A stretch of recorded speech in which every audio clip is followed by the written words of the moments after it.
So putting on an event like this across the world with all the different time zones creates logistical nightmares. I remember when we had that meeting.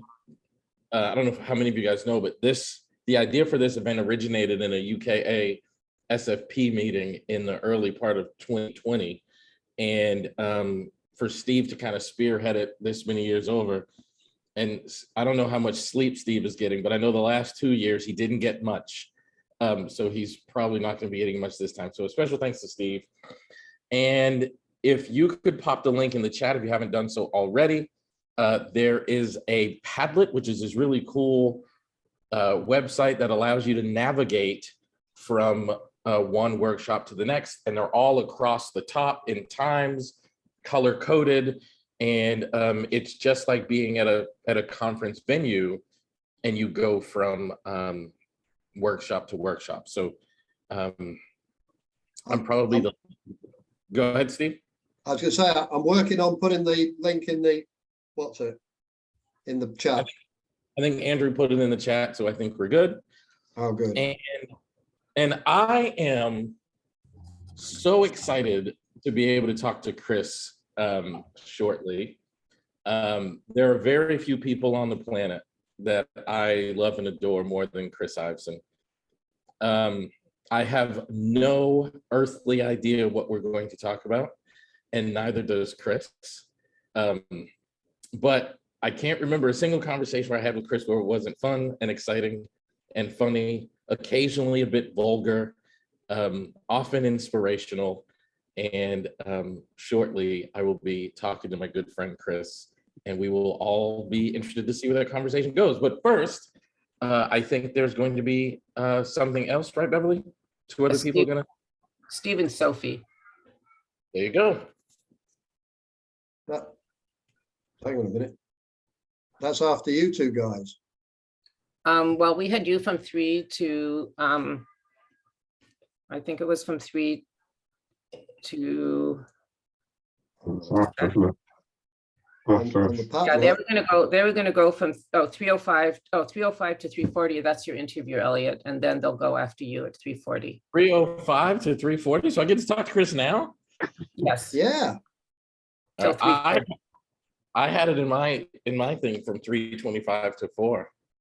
Yeah, well, it looks like here it's changed, but we're all flexible. So go for it. No, I don't mind. Now I'm super nervous because I have no idea what I'm going to say to Chris. So Chris. Hope it's interesting, Elliot. Well, before we do anything else, let's not take for granted that everybody here knows you, and introduce yourself. There might be a new person to the solution focused world. Yeah, I'm Chris Iveson. I've been working with my two close colleagues, Harvey Ratner and Evan George, for a long time. And some years ago, we also teamed up with Elliott and Adam and did lots of work with jointly with them.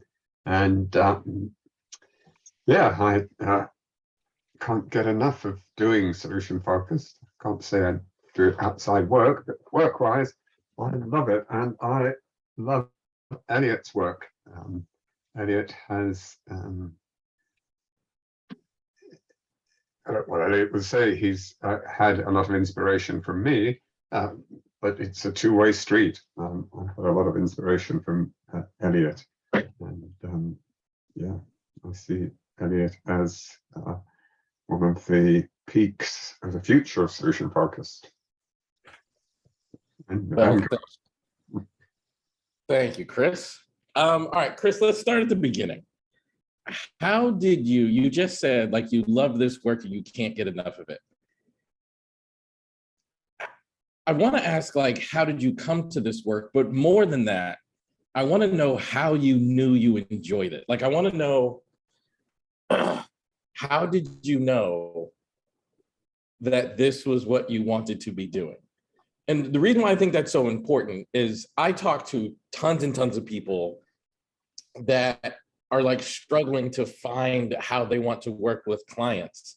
And I really strongly believe that Chris Iveson is the best psychotherapist, regardless of model, that has ever walked the planet. I really genuinely believe that. And one of the reasons I think Chris Iveson is the greatest psychotherapist to ever walk the planet is because he loves what he does. And I talk to a lot of people that are like looking for their identity as a psychotherapist. And something valuable about you, I think, is you genuinely have fun and enjoyment having these conversations. And how did you go about discovering that? Oh, well, I always did before Solution Focus. I in 1971, I went on a little workshop by a guy called Robin Skinner, who became the grandfather of family therapy in Britain. And this is when nobody had ever heard of family therapy. I was a family therapist before this. And Robin Skinner said, look, you start doing this family therapy stuff, just get on with it, do it quietly. After 3 months, your colleagues will start asking you, how come you're so happy in your work? And 3 months later, one of my colleagues said, how come you're so happy in your work?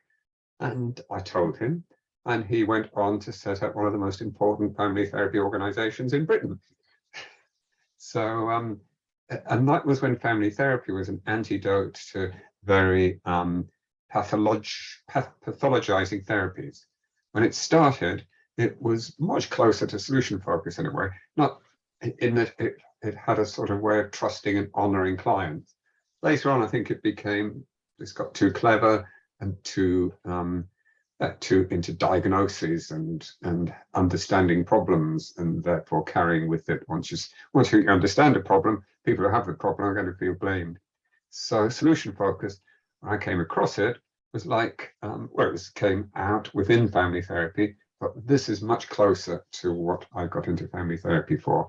And thanks to Steve Leshazor, it's codified. You can actually straightforwardly do it. You can learn these questions, ask these questions, and it'll work. And it did. So I think A, it's something I thought, I could do this.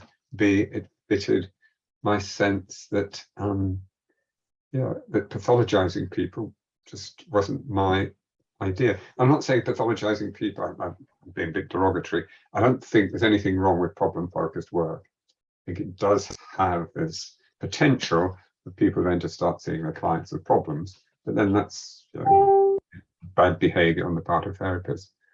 So I think problem-focused work works just as well as solution-focused. Probably if you researched it, probably not much longer.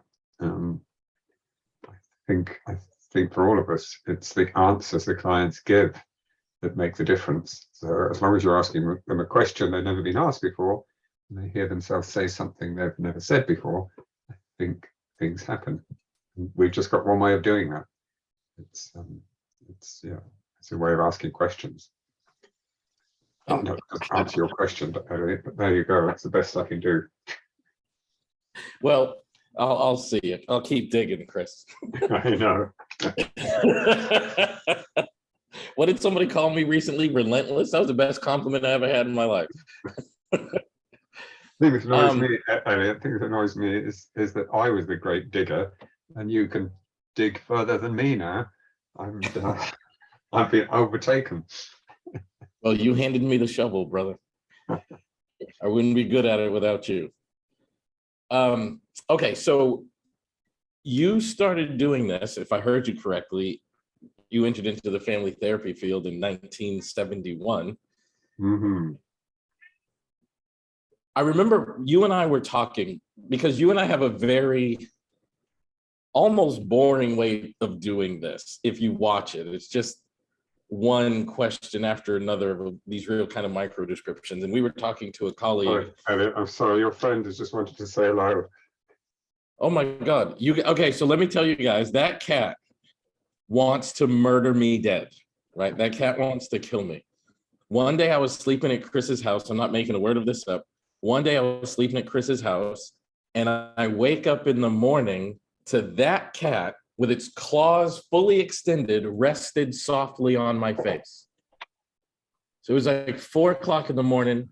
I wake up and that cat is rested, claws fully extended, softly on my face. And I think if I move, the cat's gonna slice my jugular. So I don't know what to do.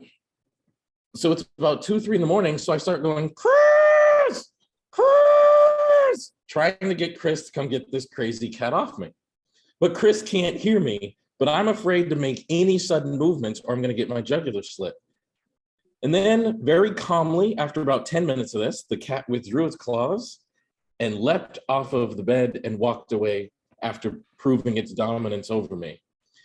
The next morning at breakfast, I tell Chris that this has happened, and he proceeds to tell me that that means the cat loves you.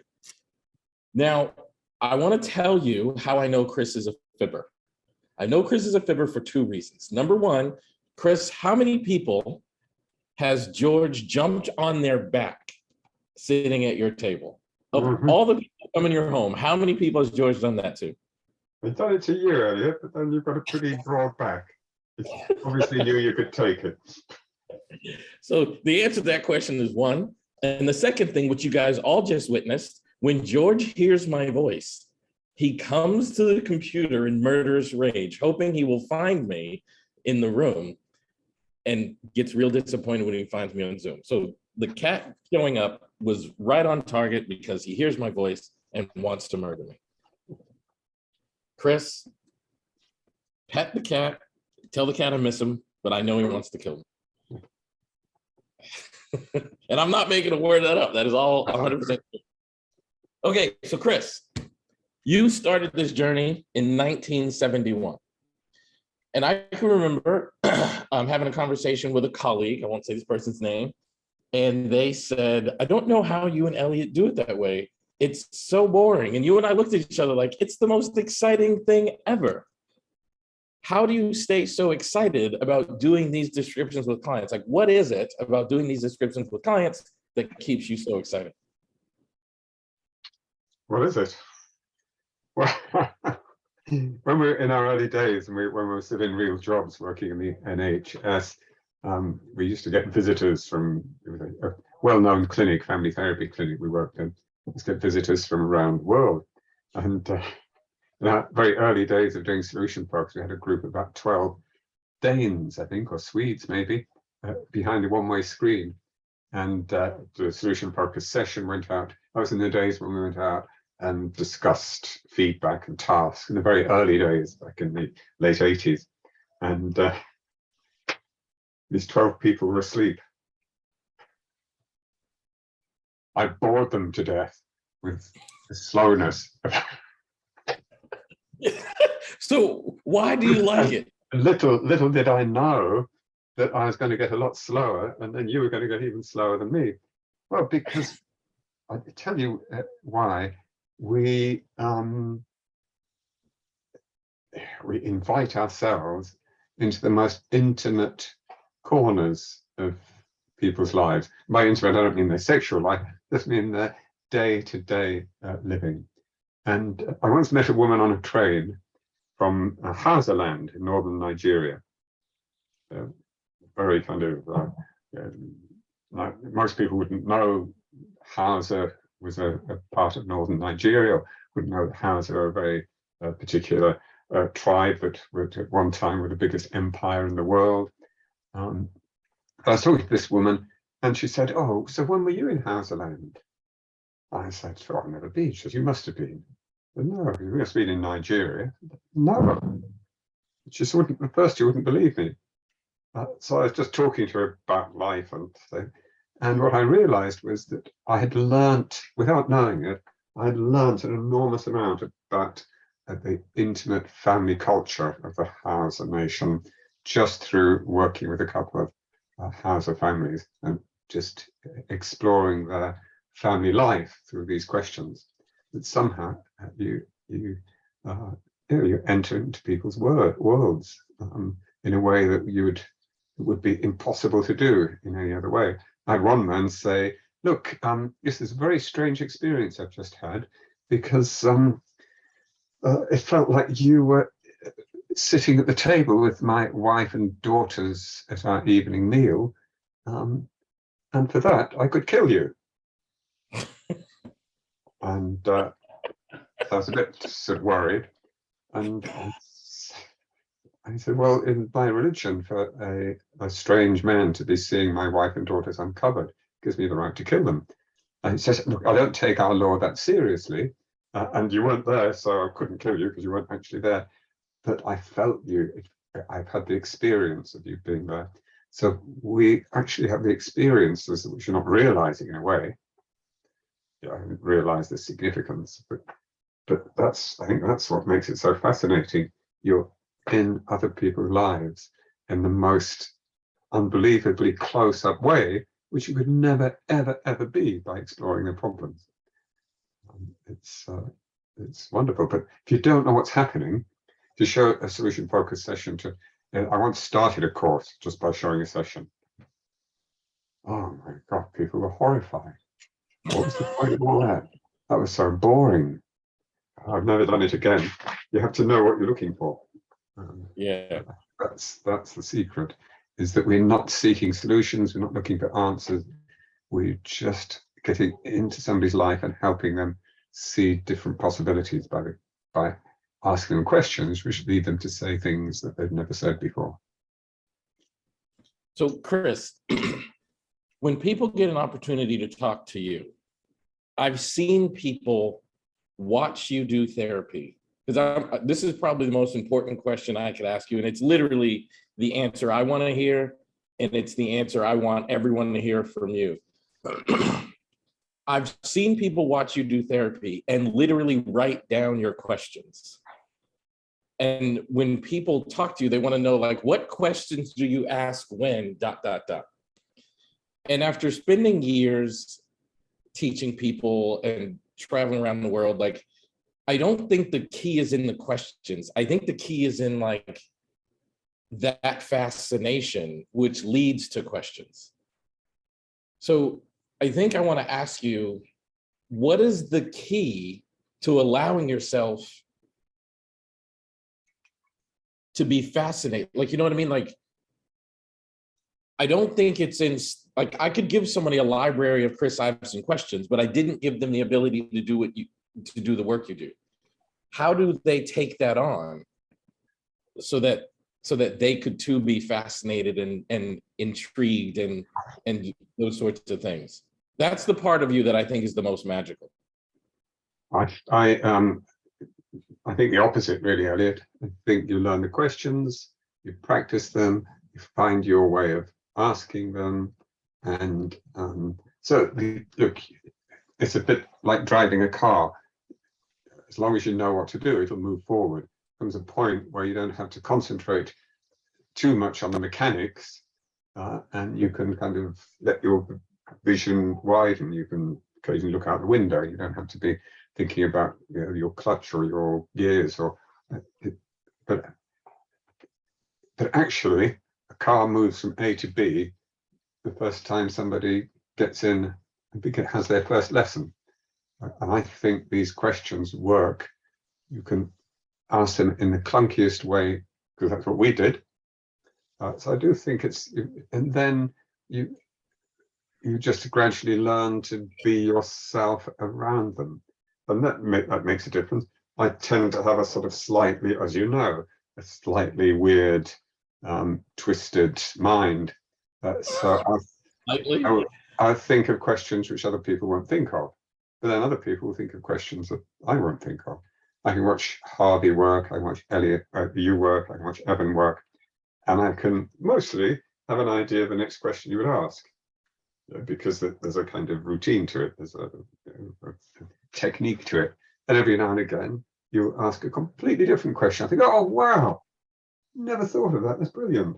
Oh, God, I wouldn't have done it that way. Oh, no, I was watching you the other day. Oh, no, Elliott, no. Oh, no, car crash.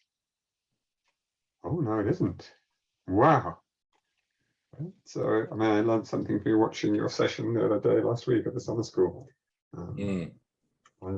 As I always do, as we always do when we watch people.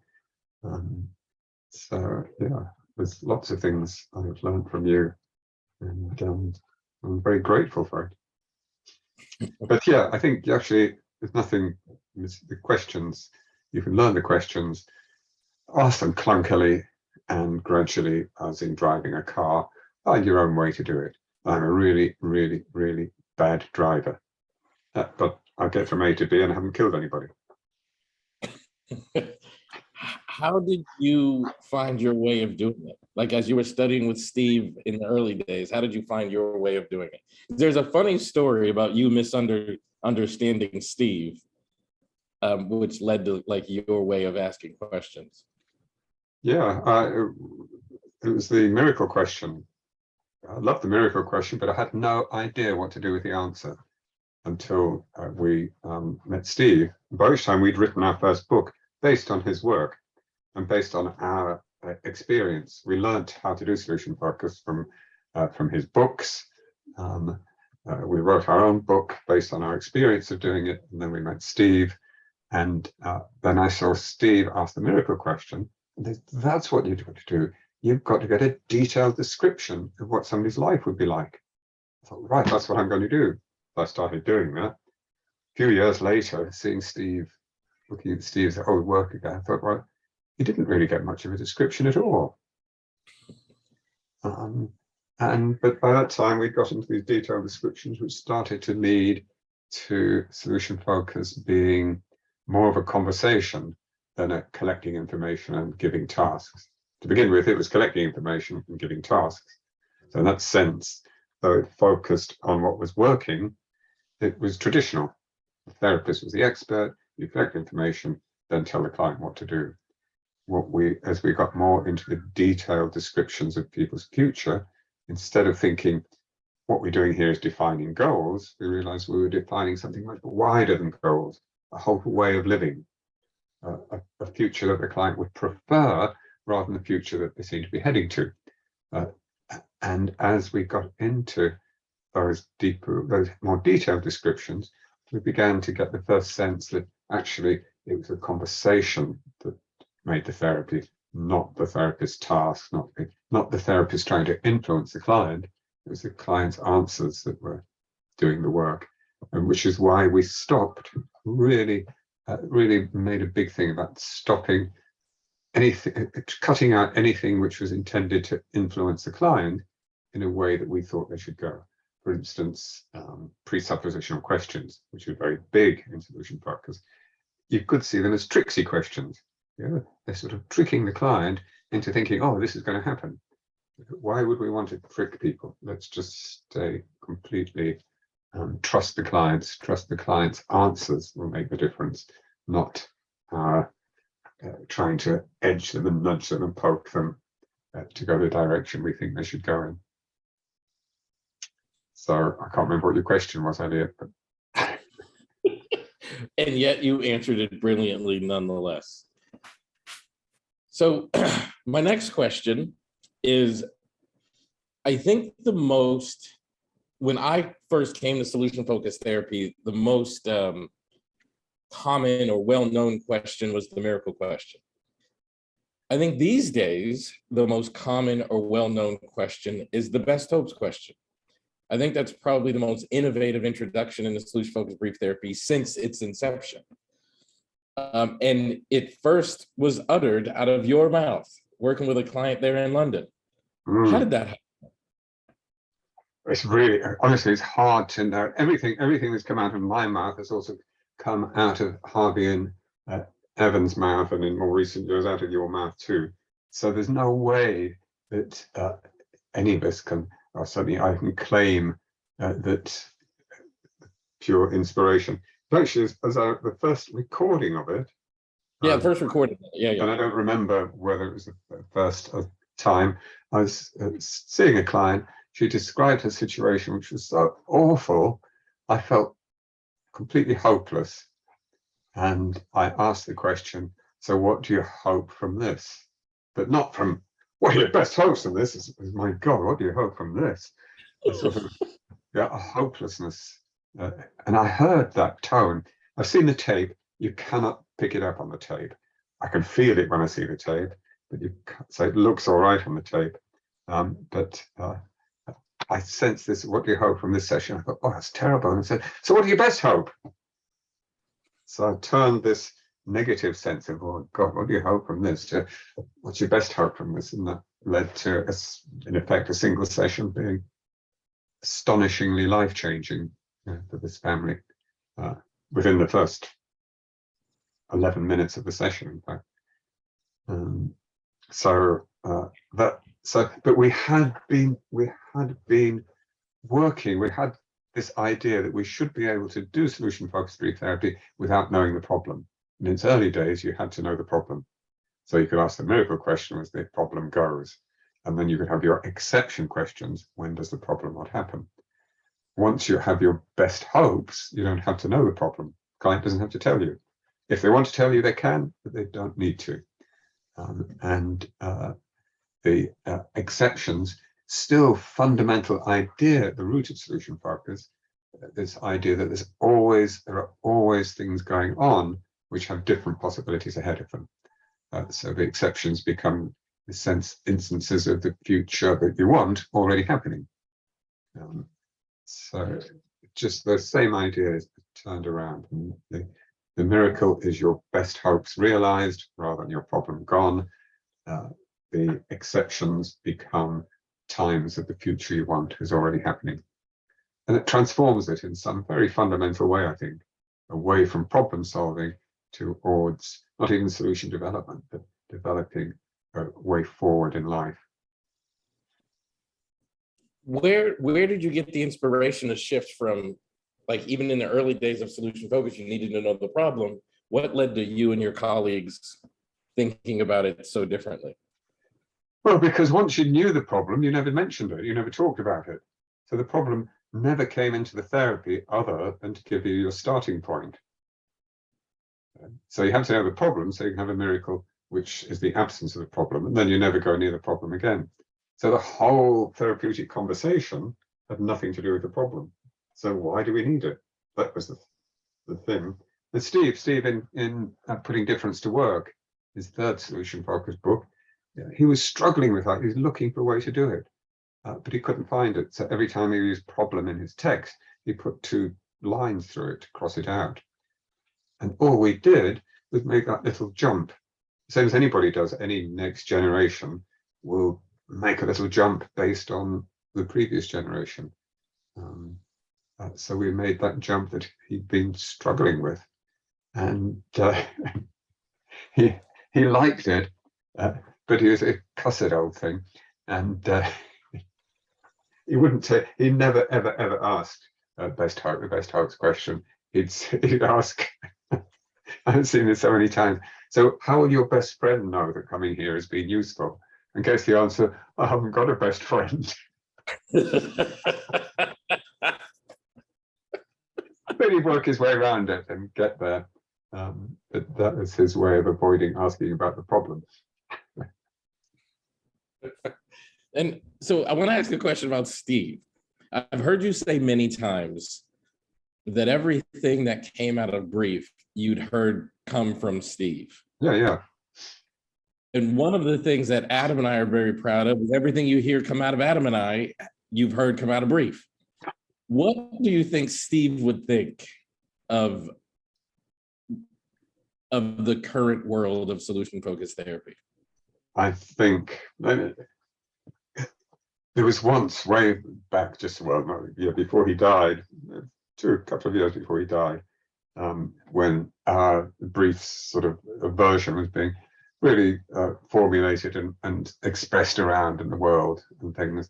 And there was a degree of suspicion about, was this really solution focused?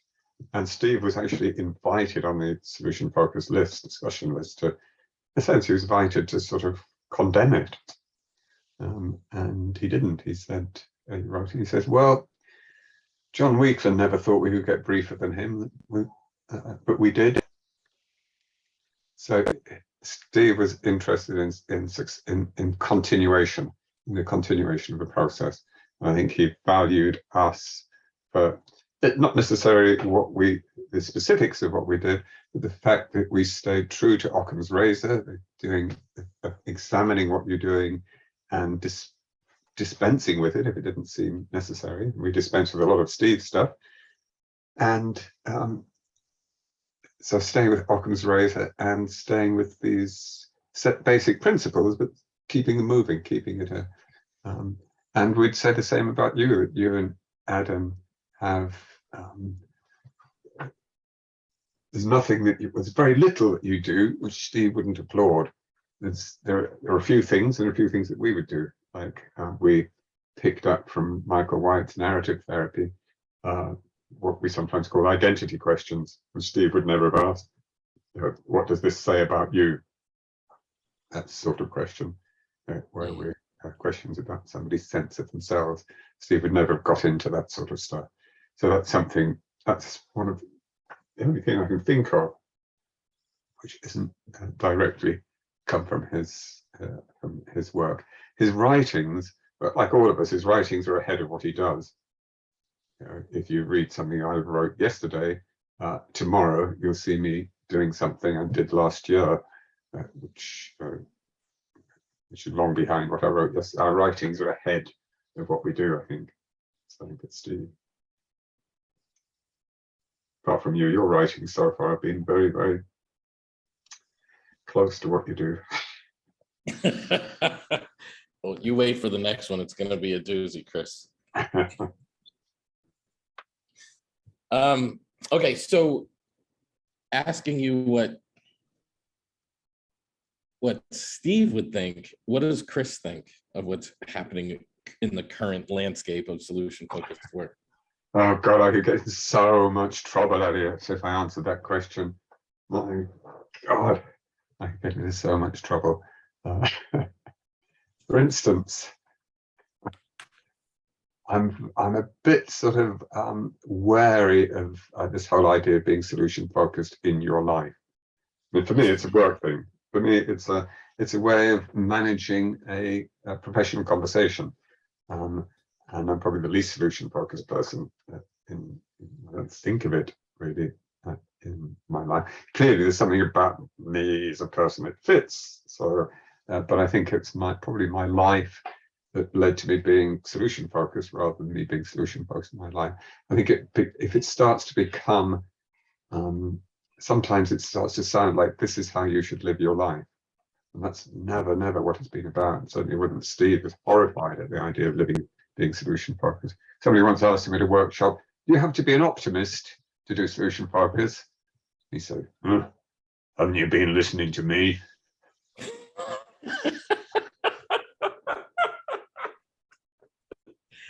You know, So go ahead, for go ahead. me, it's a really a fantastic professional approach. And I suppose the spin-off, where what we've learned from solution focus is to be totally trusting of our clients' ability. And I suppose I take that a little bit into my world view that people are capable.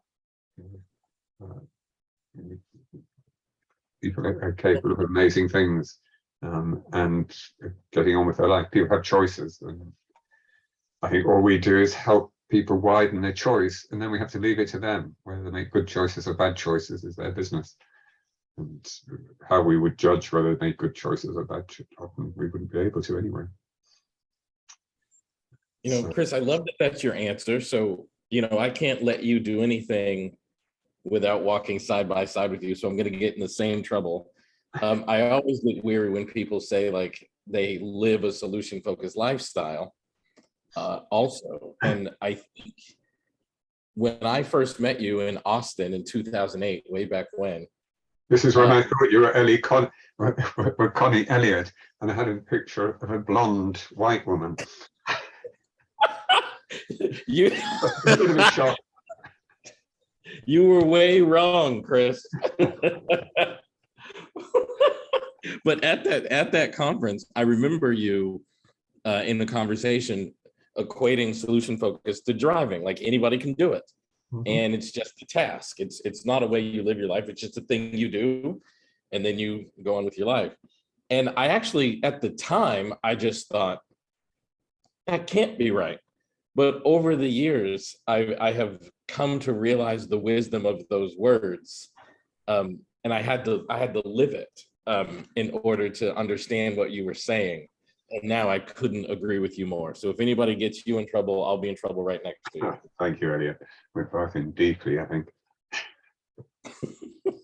Yeah, I have a propensity for getting in very deep trouble, Chris. So in this instance, I'll just stand by you while you get in deep trouble. So Chris, what is one parting thing you'd like to say? Well, I'd like to say thank you, Elliot. Thank you, not just for this, which has been a delight, but thank you for well, really transforming, pretty well single-handedly transforming solution focus into such an international way of doing things. I mean, you have really taken on the world, brought in continents and people that we just didn't know about. Or yeah, I think you've done such a fantastic job of opening the world to solution focus, and yeah, I always feel proud when I'm standing beside you. Well, Chris, all right, you're not gonna get me, Chris. I'm not gonna be emotional, but I am gonna say, Chris, back to you. I'm gonna say thank you, and not for just allowing me this moment to talk to you in front of everybody, but for your friendship, because I wouldn't be where I am professionally without your friendship and your advocation. It was a fun journey, but not always easy. And without your allyship, I couldn't have done it. I mean, I have these very surreal moments. Like last week, Chris, I was at a movie premiere with all these like celebrity movie stars who knew who I was and wanted to take pictures with me. And I absolutely thought to myself, I wonder if Chris knew. I wonder if Chris knows like the impact he's had on my life, because I wouldn't, without your friendship and allyship, there's no possible way I would have continued on. I couldn't have done it without you. Or maybe I taught you to take big steps. Okay. All right. Before we go, I'm going to say something horrible about Chris. It's the one time I was really upset with him. So Chris, he makes fun of me walking. And I believe Chris has tried to kill me with steps. Because he would sometimes say things to me, like we would be going into brief and he would say, do you want to go for a walk? And I'd say, sure, because in my stupid brain, that sounds like a lovely thing to do. But what Chris meant was like speed power walking across every hill in London and walking past 9 train stations that we very easily could have taken, but Chris wants to take the 10th, and I would die.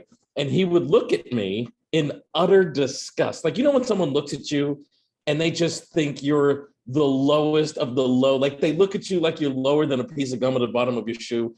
Chris would look at me like that while I was walking, and he'd say, come on, Elliot, stop taking those fairy steps. Because he says I take little tiny steps. Occasionally, he would say, Arabelle walks faster than you, who at the time was 5. And he would say, my granddaughter walks faster than you. Come on, Arabelle did this just last week.